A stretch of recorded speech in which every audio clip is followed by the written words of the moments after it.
This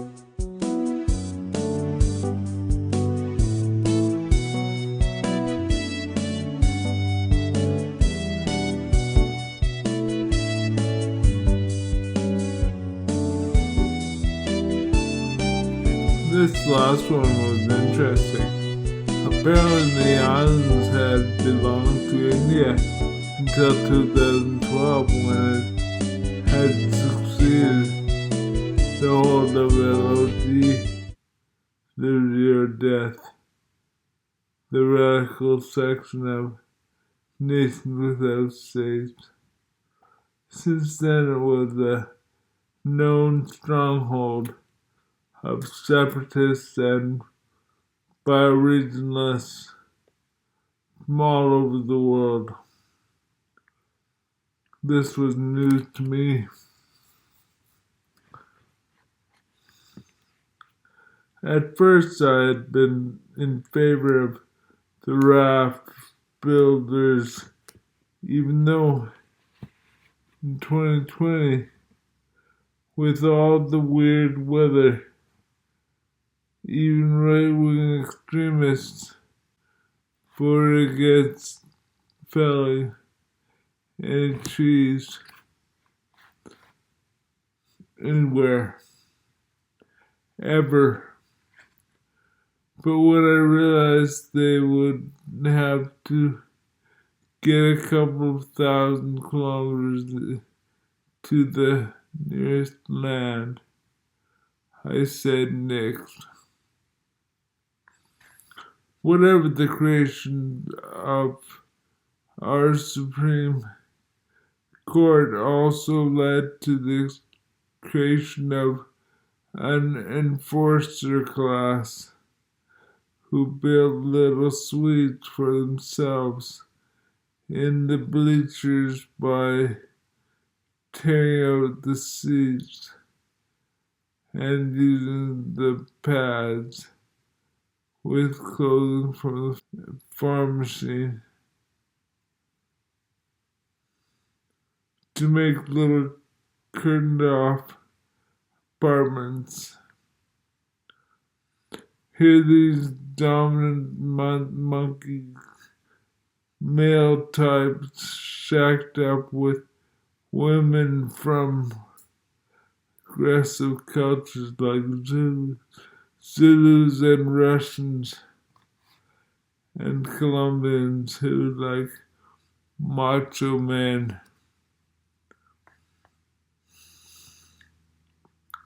In fact, sexual politics were becoming important.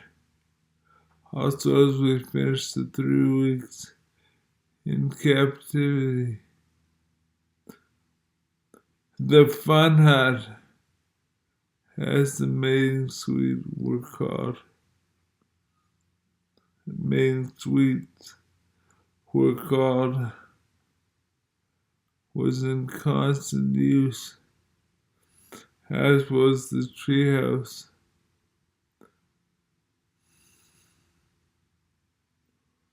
And any other private spots on the island. Lonely people seek allies, and allies of a similar political perspective are reassuring.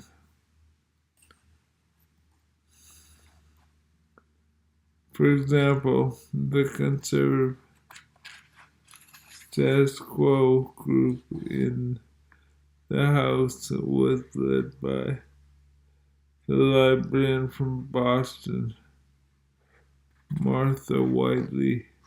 She had recently started on an affair with our only millionaire, Chang Shu, a refugee from the old country of Hong Kong, who now drifted about the planet, moving money to profit centers like moths moved to light.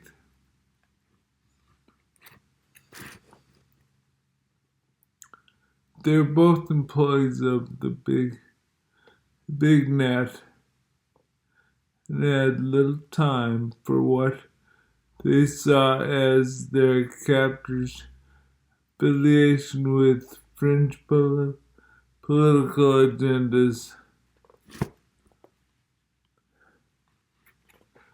By this they meant green agendas, which controlled about 35% of the vote the world over, but formed a majority almost nowhere. In our stadium, and Guter, the German, was probably our most enthusiastic backer of the math game.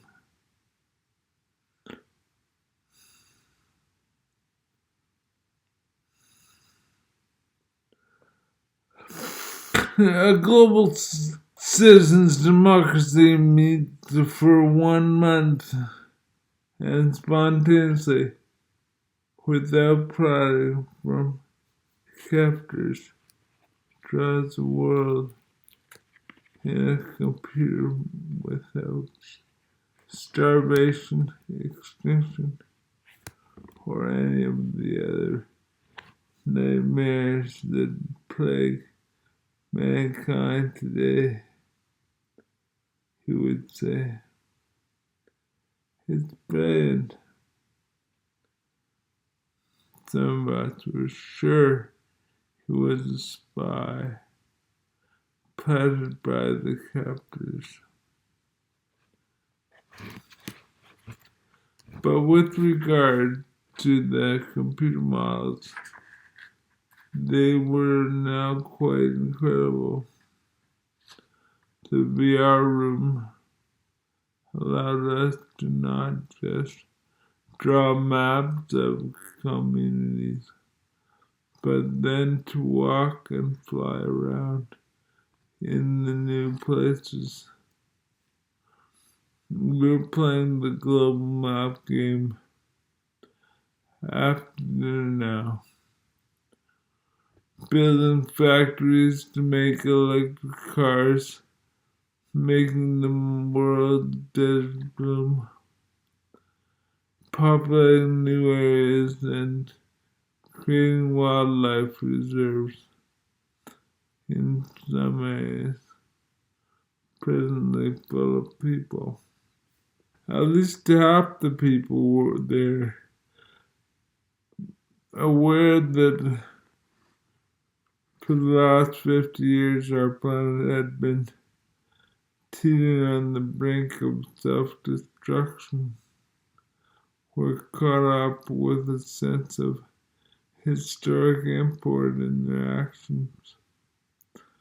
We played hard because we wanted to make the possible change seem easy and cheap when people looked it over. See, most of us thought that we had the whole thing figured out. We'd be returned home and the world would get out. The word would get out. Probably with a press release from our captors that a modeling language had been designed, not to mention the hundreds of new technologies it modeled with, that was so easy and convincing that it proved beyond doubt how easy a big switch over to environmentally friendly, decentralized systems for a planet could be. It was so easy that 1,000 untrained strangers picked at random from around the world had drawn up a feasible in a month of utopia, in a couple of weeks. They'll never know